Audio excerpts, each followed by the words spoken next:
Hello everyone, welcome back to the channel and another video.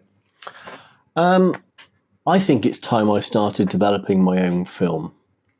I've been doing film photography, well, since the 70s, and certainly, I've been back at it for a couple of years now, but always been wary about developing my own film. But if you think about it, I really don't have any excuse.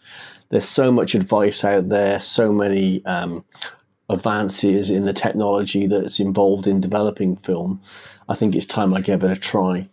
So I'm going to make a series of videos about my attempt in the hope that you can follow along if you're keen to try yourself and want to experience it with me.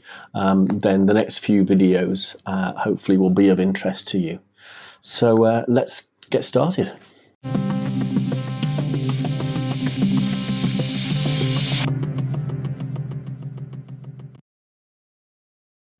So first things first, for those of you that don't know, my late father was a award-winning photographer, and started back in the 30s, obviously with cameras that I have now since purchased, and you can see some of my previous videos if you want to see how I got back into that.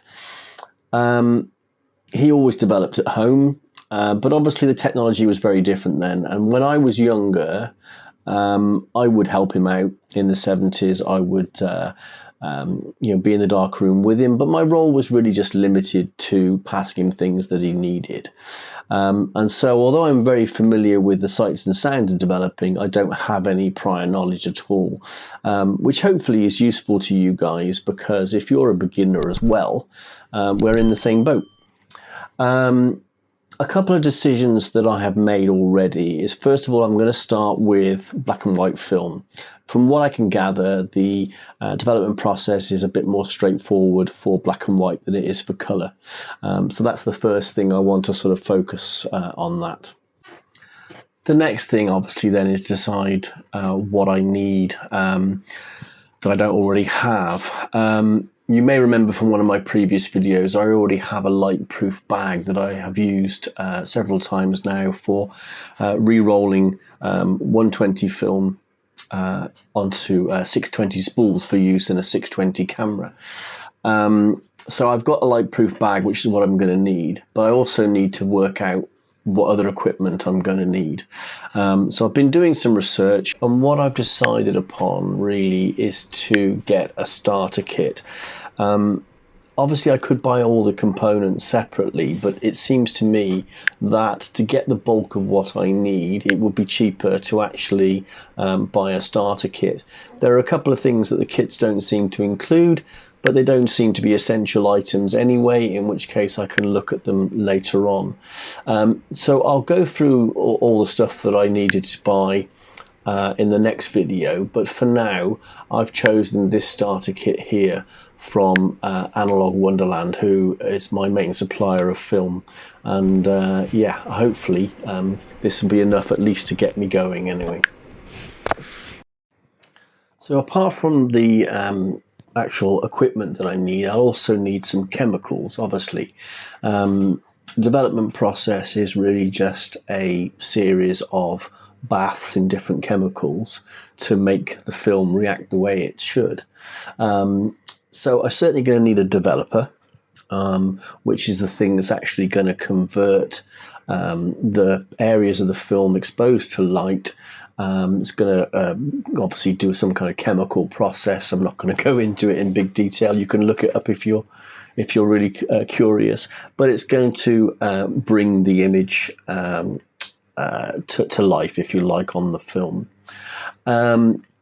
The next thing I'm going to need then is a stop bath to actually stop that process from happening, so it doesn't get overdeveloped. From what I can gather, we can just use water to rinse off the developer, but a lot of people do recommend an actual chemical stop bath. The next thing I'm going to need then is some kind of fixer, which basically removes all the stuff that isn't necessary anymore, the actual the bit that hasn't been exposed to the light, if you like.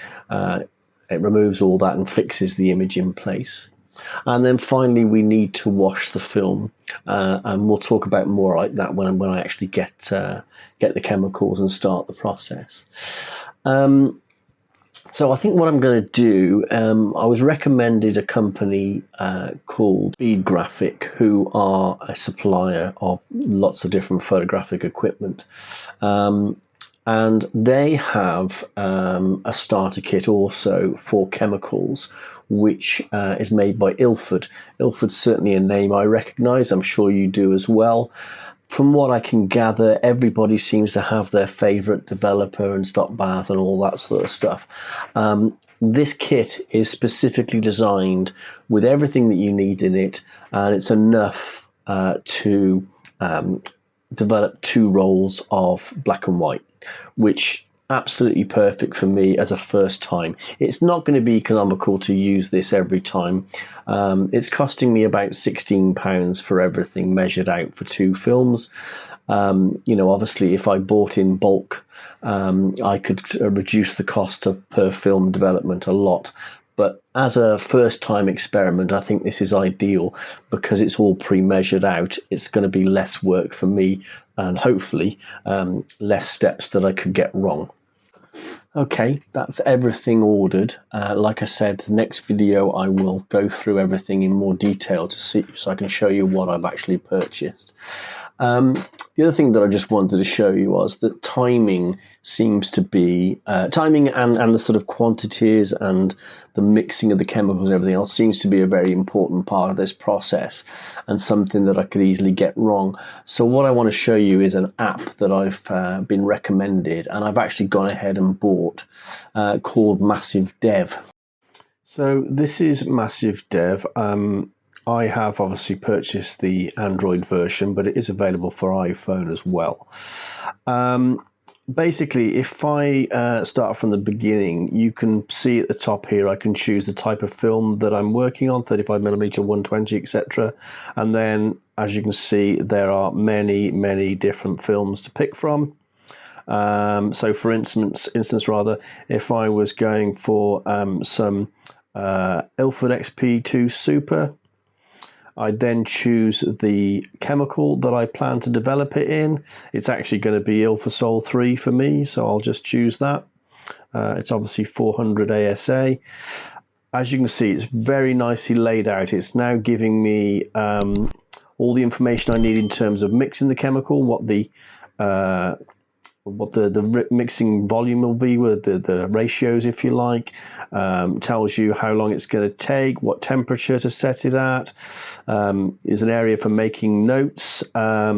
Obviously I chose the wrong film, I've got a colour film here. There's all sorts of bits of information, and as you can see, the timings for each section: development at 21 minutes, stop bath for 1, and so on and so forth. So all in all, and as you can see, there's a timer as well. All in all, everything is set up. It's even telling me when to agitate it, but I'll go into all that in more detail. As you can see, you can also do low light versions as well if you are actually using this in a dark room. Yeah, I'll go into that in more detail when I've explored it in a little more detail as well. So there we go. Everything's ordered, hopefully all on its way. I've got some film to shoot as well. So in the next video, hopefully it'll all have arrived, and I'll take you through what I purchased and whether you perhaps agree whether it's not necessary, etc. So thank you very much again for watching. Any questions, comments that you have, obviously please do add them below. And if you haven't seen my videos before and you're new to the channel, would really appreciate a subscribe. Other than that, thanks very much. See you next time.